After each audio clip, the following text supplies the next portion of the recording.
Randy Bryant and I are co-chairs of this workshop, which we have organized at the request of the Computer and Information Science and Engineering Director of the National Science Foundation. And it's about sustainability. Now, if you ask people about sustainability, you get lots of different definitions. One should be up on your screen now. And I don't really want to quibble about the definitions. We would spend all of 2 days quibbling. Instead, the idea of this whole workshop is more of brainstorming what kinds of research initiative the computer science and engineering community ought to mount for work in this area. And it's especially, of course, an interdisciplinary area, something that computer science can contribute a great deal to, but I think often struggles to couple in meaningful ways, in all the meaningful ways that it can. This is an NSF-wide investment over 5 years in science, engineering, and education for sustainability. The workshop is not directly charged with thinking about that program, but rather with a broader question of what the community, what kind of research portfolio the community ought to try to nurture. But this program is a key part of supporting pieces of it, and so that's the couple. I wanted to say a little bit about the Computing Community Consortium. That's the group that, under the aegis that runs this. It's a group run by the Computing Research Association, which has been funded by NSF. It does a variety of community building activities, especially workshops, to try to get the community together to chart, in some case, roadmap, but actually more loosely speaking, a research portfolio. We've also done a fair amount of public outreach efforts, a notable one at the Library of Congress, to try to present to congressional staffers some of the important innovations that have sprung out of research in computer science and engineering. We have to continually make the case that one of the reasons this is a vital area is that there is a rich research pipeline, even if you don't like the word pipeline, that stimulates a lot of it. It doesn't happen by magic or without government help. So the NSF program is broadly about sustainability, but if you read some of the materials, there's actually a bit of a focus on understanding and dealing with the impact of climate change, both as a scientific endeavor, but also in engineering to adapt or mitigate it or to adapt to it. There's also a mild emphasis on energy. And both of these things are areas, it seems to me, where the computer science community, computer science and engineering community can make particular contributions.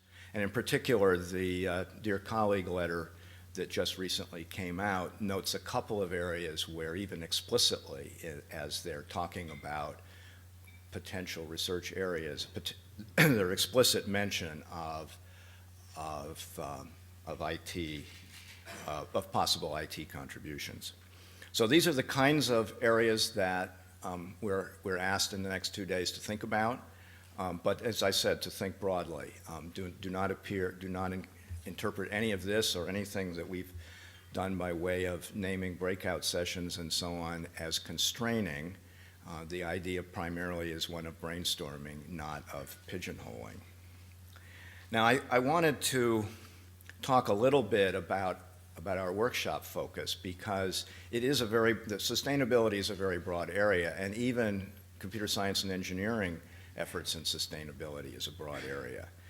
And probably incorrectly, but nevertheless, at least for the moment, I've characterized CSE efforts for sustainability in sort of 3 categories. One might be called routine use of IT. There's going to be a lot of that.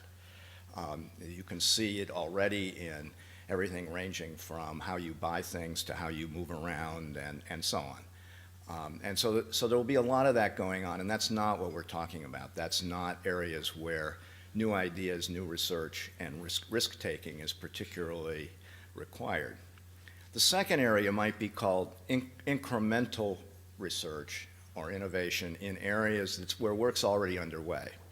Good examples are low-power electronics, data center energy management, new control applications for vehicles or energy generation, what have you. Again, in some areas, there's advanced work underway, there's even research underway. And our objective here is not primarily to point to those activities going on, but to ask, it seems to me, what are the non-obvious or the things that incremental approaches alone in these areas may not lead to, incremental approaches alone. Now, I realize the old saw here that the cumulative effect of incremental innovation usually is vast compared to the effects of radical new ideas. And so that's something we have to be aware of. But again, our objective here is not to rehearse what's going on, but rather to think about ways that we need to stimulate new activities, perhaps based on what's going on. And finally, perhaps there are some transformative or game-changing things that may happen. And I wanted to give some examples. These aren't very good, but you'll come up with better ones. An example of incremental work is software and hardware, but especially software for real-time control of life-critical equipment. Automobiles come to mind. We do it now. We'll do more of it. We don't do it very well. It's costly. There's a lot of testing involved. It's rather rigid and not very flexible. It's very hard to let third parties, for example, add stuff into the life-critical part of an automobile control system. These are perhaps problems that if we solved, we could spur more innovation in those kinds of systems. I'm guessing that incremental work as a part of bringing products out is primarily not going to try to tackle these. So that's an example perhaps where an off-track approach to a problem where work is in fact underway might be valuable. Now, in the case of a more radical thing, my crystal ball doesn't work very well, so I'm going to ask you to fill in the more radical things in sustainability for CSE. But it strikes me that a good retrospective example is human genome sequencing. It started out where the molecular biology for sequencing was slow but nevertheless worked, and a little bit of computing was required to stitch together the segments of nucleotide sequences that were determined. But as time went on, the sequence reading got faster and better, and people started reading shorter and shorter fragments, and the stitching problem got harder and harder. And now this thing called next-generation sequencing, in fact, typical nucleotide chains are only about 100 base pairs. So there's a huge stitching problem or assembly problem. And yes, this started out, some people looked at this as a straightforward string matching problem or used dynamic programming to try to get best matches and so forth, and that was fine, but extremely slow, and especially slow if you're going to have millions of 100 nucleotide chains. It's not going to work. So in fact, there was a kind of symbiotic evolution here of the sequencing techniques and the algorithms to assemble them. And this has obviously drawn on contributions from both the biological sciences community and the computer science community. So this is an example, I think, in retrospect, where perhaps one could have anticipated that work in this area was going to be needed, but surely it's an area where fundamental research in various kinds of parallel string matching algorithms has borne extreme fruit in a hugely interdisciplinary environment. So to bring back to our task before us, as I said, primarily it's brainstorming. Please don't take any of our categories in breakouts and whatnot as definitive. And also feel free to continue to think about this after you leave the workshop today and send us mail. Erwin is our point of contact.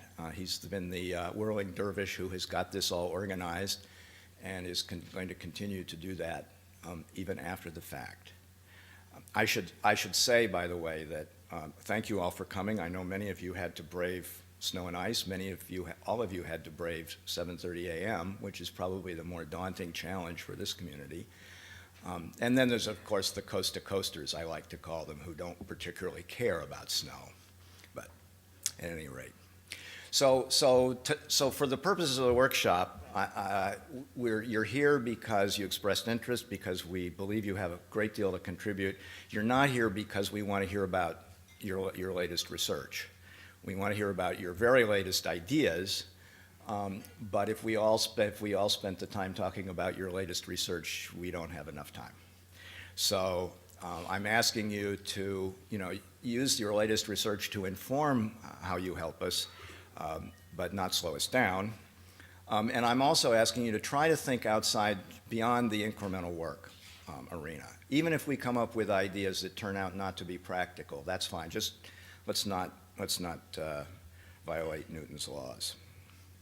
So a little bit about logistics. We've divided the 2 days into 3 sessions, a morning session, an afternoon session today, and principally a morning session tomorrow. Each session will have some plenary talks and then breakouts. And at the end of the breakouts, there will be a report back to the entire group.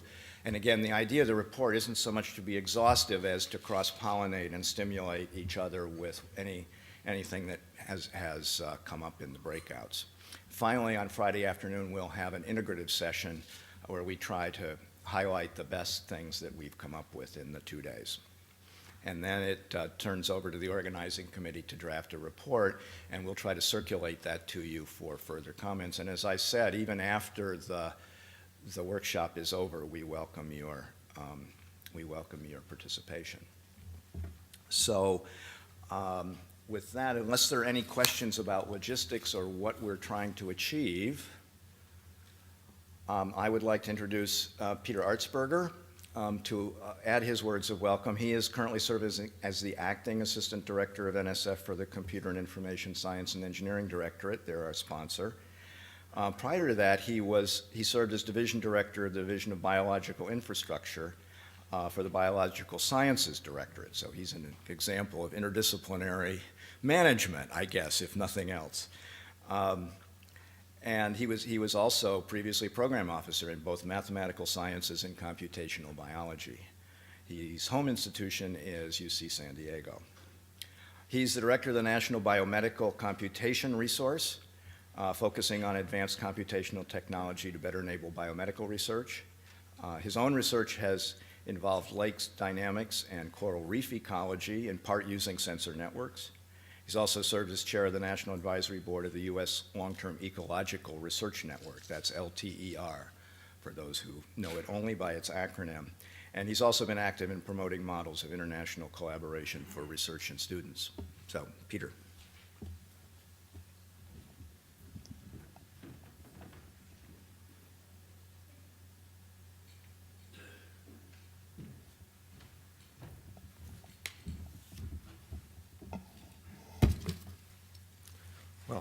Let me leave these glasses on so I can see everyone first before I put the other glasses on and see what I want to say.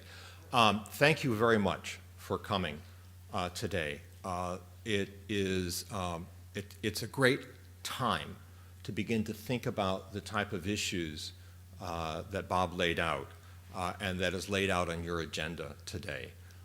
We do live in very interesting times, and I hope, and it's our sincere hope, that this community will really contribute to some of what I see are the real needs facing us today and into tomorrow. As mentioned, I'm the acting assistant director for SIZE. I feel an honor to have that position. I sort of come as a bridge between Jeanette Wing, who is in the audience, who's waving, but you can't see her until you look backwards. There she is, okay. So I hadn't actually interacted with her a lot there, but I understood that was very common for her at the foundation. But also as a bridge between her and Professor Farnham Jahanian, who will be taking over the post on beginning of March. And I see what Jeanette really has done so I came into this very new, and so I got to experience, having been outside of SIZE, wondering what the heck they do. And then coming into SIZE and seeing the potential for what was really possible, how Jeanette had positioned SAIS really to look at a number of these very large issues and make contributions from the SAIS community that really would impact society. And I know Farnham feels very strongly in the same direction. I can see only more of that happening. So let me just make a couple of comments about the workshop and then move on.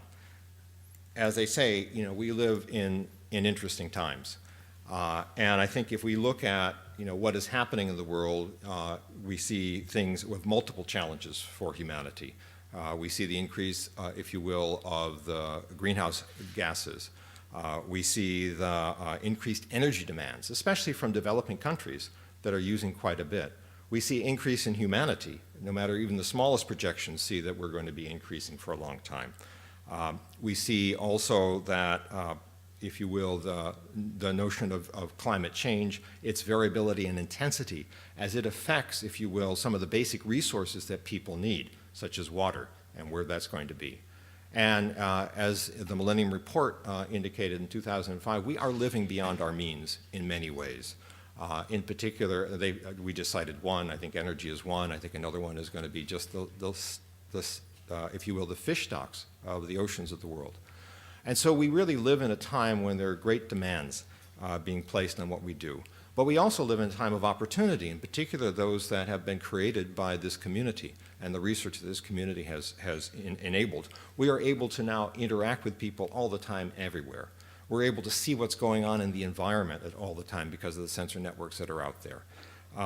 And we're able to take types of predictions as we've never been able to do before. And this particular community also has contributed an incredible amount. You know, if we think about, you know, the type of things that go from research into industry into society, and I think there's a report that was done by PCAST a couple of years ago that actually cites that the investments by this particular community have resulted in something like a 25% increase of the nation's economic growth, yet we represent roughly only 3% of the gross domestic product. On the other hand, we have created all these wonderful cell phones, laptops, data centers that consume an awful lot of energy. One of the interesting predictions made by a group called Smart 2020 is that we will see an increased demand or production of just PCs. You know, from something like 600 million in 2002 to something like 4 billion in 2020. And it's not just the increase in energy, but then we have all the wastes that are associated with that we have to deal with. Anyways, as I mentioned before, I think SAIS has really tried to position itself in the last several years to really making a difference on impact for society.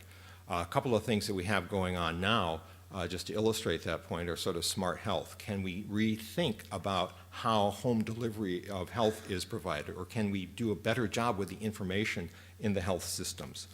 Another certainly is robotics, as we think about how the robots are assisting us both with healthcare, with security, and work itself. And of course, we're looking for new ways to interact with industry to really accelerate that transition of research from labs into the things that people use every day. And a fourth one is really this issue of sustainability that has both the sides of energy, as been mentioned before, but also, I think, the environment, which is very, very important. We actually are doing some work in that already. And let me just give you some illustrations of what we've done. As you may know, SAIS has a very large program called Expeditions, which really are funding up to $10 million over a 5-year period. And there are a couple that have actually worked in this particular area, one on computational sustainability, that really is a multidisciplinary, multi-institutional activity to explore and develop, if you will, the applications of computational methodologies to enable sustainable environment, economy, and society. Another one, which is really quite interesting, is taking advantage of the deluge of data that we have and integrating from multiple sets of sources, whether they're ground sources, satellite sources, even computational models, to really begin to understand some of the mechanisms of the climate itself, and then begin to understand why we have such extreme events now in the climates. On a regular scale in our programs, we also have a number of activities that are quite interesting, that are, I think, relevant to the discussion here. Really the use of power, energy, and temperature as a computational constraint to really look at what are the new types of algorithms that we might be thinking about, and really to establish a framework for something called the science of power management. Another activity is really looking at new types of architectures to take advantage of the energy benefit of the low frequency and low power CPUs to really look at data intensive computing. And the third, which is really near and dear to my heart, because if you've ever dealt with having to deal with sensors, energy is a huge issue, along with biofueling. And if I don't have to go out and worry about this so much, this makes my life a lot easier. And so developing a holistic approach to synchronize sensor network activity and dynamic energy supplies for the environment to really sustain these types of operations over longer periods of time. So there are some activities going on right now, but we're still interested in the question that Bob raised is, what is the role of the broader computer science community, in general in this broad area of sustainability, which include energy, which include environment. There are a number of reports that actually indicate that we feel that there are activities that could go on, both with energy consumption and environmental with the data analytics. And I just want to emphasize a point that Bob made. We aren't looking necessarily for, in this workshop, for what are the incremental changes. We're not looking for the applications. We really are looking beyond that to see if there are things that really can be large breakthroughs. Now, NSF, of course, is not just size. I know many of you like to think that, but we have actually someone from the audience that's not just size. But it really looks at science in general. And I think one of the nice things about this particular activity is that it involves every component of the National Science Foundation in looking forward to that. And again, the role that I was given when I assumed this particular responsibility is, Peter, you have to help the community determine its role in this initiative. What is it going to do to help further this very important initiative for the National Science Foundation? Now, we're going to hear a little bit more about this initiative from Tim Colleen, who is the Assistant Director for the Geosciences, has been one of the lead proponents about the need for an activity that really integrates all of the various components that we can bring to bear on this particular activity. But ultimately, it is an issue, the sustainability, that really is not just research. As the title says, it's research and education. That there's a continuum and integration that we see in those forces. It's not just computer science, but it's all the divisions. And it's not just NSF. It's both, or this country. We really need to think beyond that, also into both other agencies with industry interactions and other parts of the world to make this really a success. So I guess the question is, what do we want to see out of this particular workshop? Well, we really are looking for ideas, new areas where computer science can play an important role in moving this initiative forward, really looking at new research opportunities. So I guess the question might be, so why do we care? I think we care because we in general in size, and NSF in particular in size, really do see a value of linking the research that's being done in this community to real impact outside. NSF cares because it's a really important activity for society, and certainly we should all care because in some sense this, more than almost any other effort that one can think about, really will make a difference, not just to us, but to our future if we can't get this thing sorted out right. So anyways, I think there's a huge opportunity here. NSF has done some things, but we need a much deeper and richer set of activities to do. We hope that this workshop will both inform the community and inform us. So thank you very much.